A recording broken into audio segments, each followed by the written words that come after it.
So in this video we'll talk about lambda based cloning vector. So let's get started. So in this video we'll cover bacteriophage and bacteriophage infection cycle. So talking about bacteriophage and what is bacteriophage in general. So bacteriophage or phages that are commonly known as viruses that specifically infect bacteria. So like all viruses, bacteriophages are very simple in structure, consisting merely of a DNA or RNA, and also contains molecules which carrying a number of genes.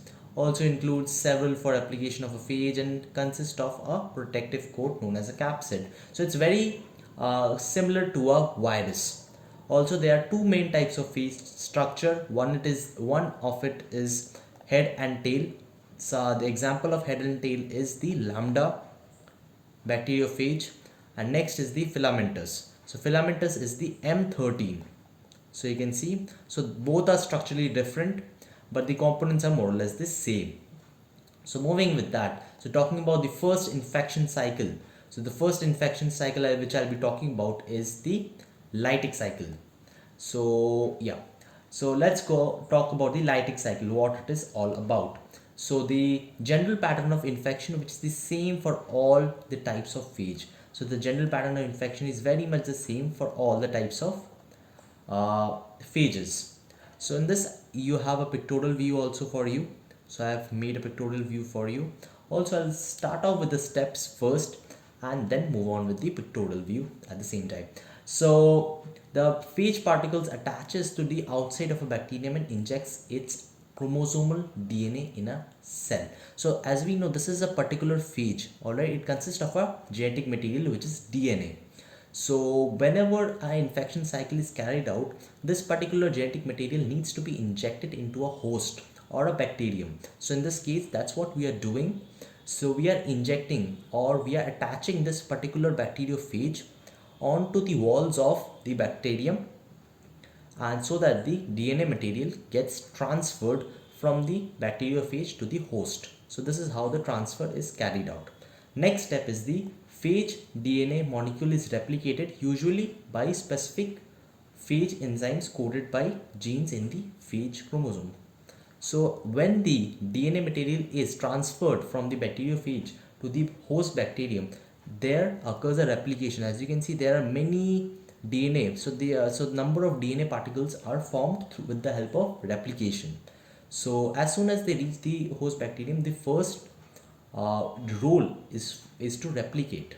All right. So these are carried out by many other genes which are present inside the host bacterium, which enable them for replicate. So the replication is carried out in the second step. So talking about the third step, which is the other phage genes direct synthesis of the protein components of the capsid, and new phage particles are assembled and released from the bacterium.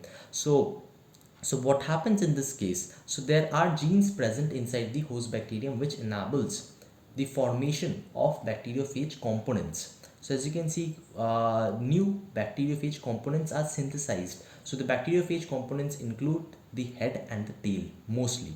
So the most important part is the head and the tail, which is synthesized in the host bacterium with the help of certain genes. So in this case, as you can see, after the replication of DNA material, so you can see the formation of capsid components or different sort of bacteriophage components. In total, you can see the head and tail which are formed, and as they assemble, so as you can see in this particular box, so you can see every all the components of a bacteriophage is present. So which is the head, which is the tail, and the DNA component as well. So when all these three get assembled or get reassembled to form a proper bacteriophage, these are released with the help of cell lysis, which is seen in the fourth step, as you can see. So when all the three are get assembled, or all the three get reassembled to form a proper bacteriophage, these are released into the surrounding by cell lysis. So this is the lytic infection cycle. So also we have something written here, which is with some phage types the entire infection cycle is completed very quickly, possibly in less than 20 minutes. Also this type of rapid infection is called the lytic cycle, as release of the new phage particle is associated with the lysis of the bacterial cell.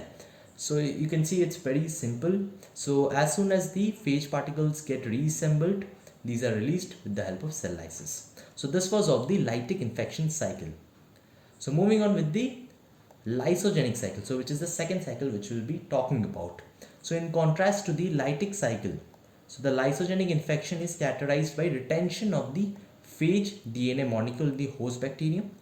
And so I'll be explaining you along the picture first in this, so that you get the reference exactly. So as you can see, the process initial step is very simple, which is the injection of DNA material from the bacteriophage to the host bacterium. But you can see here is a circular bacterial chromosome that is present inside the host bacterium, which was missing in the Lytic cycle. So you can see bacterial chromosome is already present inside the host bacterium, and we have the DNA material which is injected inside. So what happens in this case? So this particular DNA, which we also call as lambda DNA, all right. So this particular DNA which is injected into the host bacterium, which belongs to the bacteriophage, is also referred to as the lambda DNA. So when lambda DNA is injected inside, what it tends to do is this particular DNA tends to circularize, or forms a circle in itself. So as you can see in the second picture, so you can see the lambda DNA tends to circularize.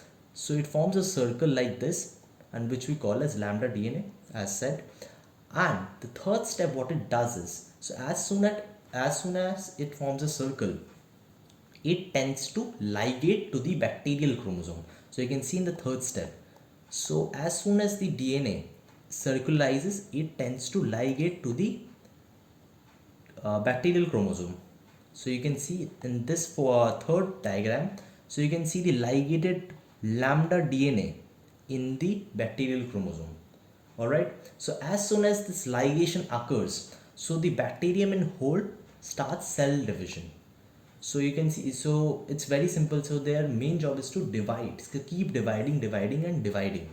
So as soon as they get ligated to the bacterial chromosome, they start cell division. So you can see formation of two identical host or bacterium here in this case. So you can see two cells here with the two bacterial chromosomes and two lambda DNA as well. So when this occurs, so when they two divide with the help of cell division, after cell division, what happens is this particular lambda DNA gets removed from the host bacterium. So it gets back to its original form, which was in the second step, as we know.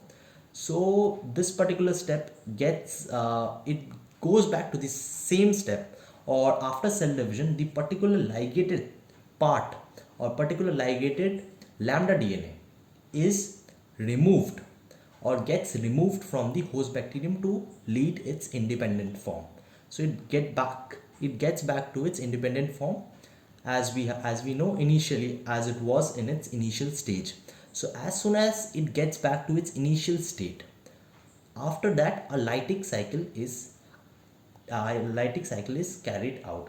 So as soon as it gets back to its initial state, so as we know, this particular thing is the lambda DNA.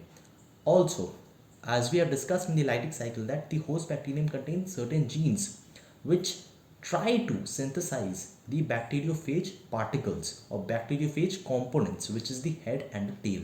So as in the previous diagram, we have seen that this particular bacterium has genes which try to synthesize those components. So when these components are synthesized inside this, so after we have reached this stage, when the lambda DNA is removed from the bacterium, so after we have reached this stage, this particular bacterium has genes, as said, which try to synthesize those components and tries the particular components which are synthesized to get reassembled to form a bacteriophage which can be released by lysis.